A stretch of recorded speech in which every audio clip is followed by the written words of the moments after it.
We've just discovered another one that looks like he almost had an inside track into drafting legislation at one point, particular terminology that he wanted. And there is a telling line in some of these communications, almost a catchphrase for Peter Mandelson when he's passing stuff on to Jeffrey Epstein, and it doesn't make him look very innocent. He says, "Please protect." One of the other striking things about this entire story is that the sums of money don't look enormous. The money that appeared to go to Lord Mandelson's partner, not Mr. Yet, and to Peter Mandelson, though he claims no knowledge of that, don't look vast. But of course, people will be suspicious.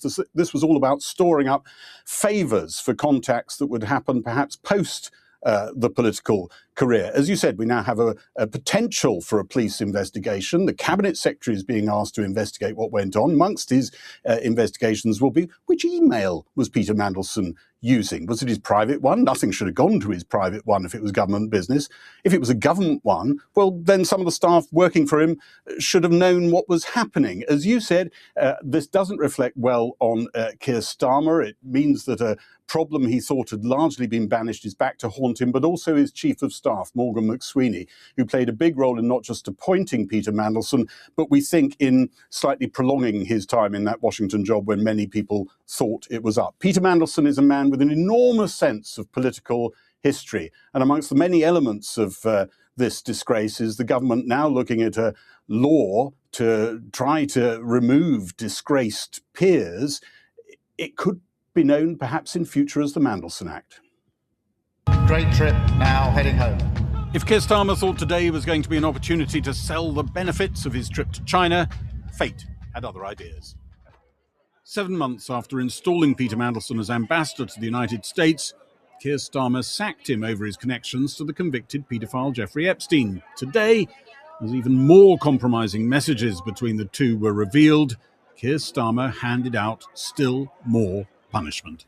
As the House knows, Peter Mandelson is no longer a member of the Labour Party, having resigned his membership last night, and the House may wish to know that disciplinary action was underway by the Labour Party prior to his resignation. The Prime Minister believes, as does the government, that Peter Mandelson should not retain his membership of the House of Lords or use his title.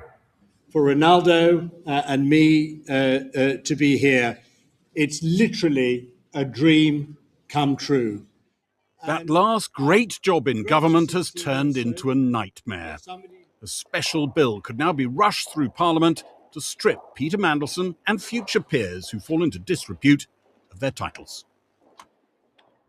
The leaks of inside information to Jeffrey Epstein carried on into the last hours of his ministerial career after the 2010 general election. Peter Mandelson tipped off Jeffrey Epstein that he'd persuaded Gordon Brown he didn't have enough MPs to form a government. And he revealed to Jeffrey Epstein that a €500 billion bank bailout was about to be announced. Much contact had preceded that. In 2009, Peter Mandelson forwarded to Jeffrey Epstein an interesting note that's gone to the Prime Minister. It contained market-sensitive information which included a proposed asset sales plan. What saleable assets? Epstein asks. Land, property, I guess, Mandelson responds.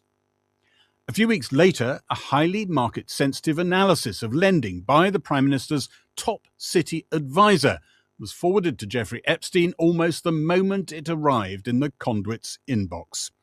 The evidence suggests the sender with the redacted email was again Peter Mandelson. Within 4 seconds of that reply, someone forwarded it to Jeffrey Epstein. Can't see their name, they're redacted. We can see the redacted name is the same length as Peter Mandelson's redacted name. We can see it's from a device with the same default signature and the same time setting. It's incorrectly set to not British summertime, even though it was the summer.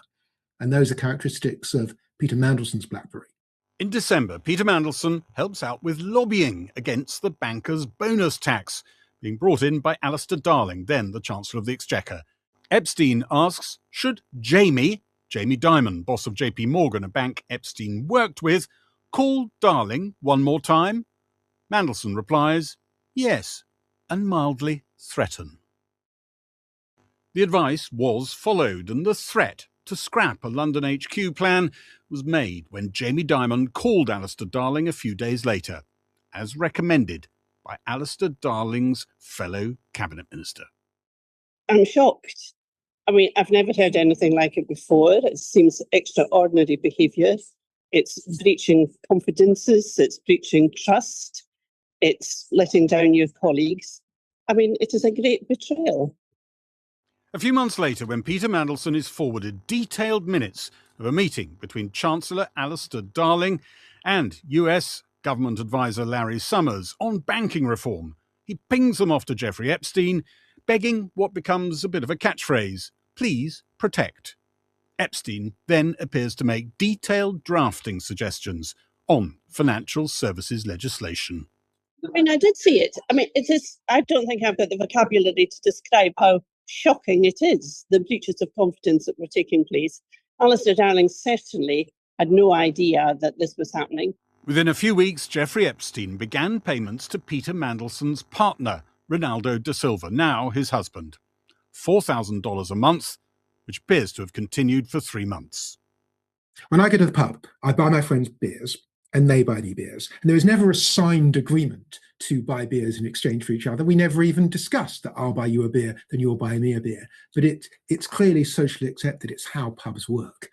I think it was socially accepted between Mr. Epstein and the people he corresponded with, including Peter Mandelson, that you got something for something and that access went one way and money went the other way. And that's what we're seeing happening here. The Epstein files suggest $75,000 had been paid over a few years earlier. Lord Mandelson said in a weekend statement he didn't recall such payments. The insider tip-offs would be bad enough to any outside contact, but Peter Mandelson's old friend Jeffrey Epstein had only recently been convicted of procuring a child for prostitution.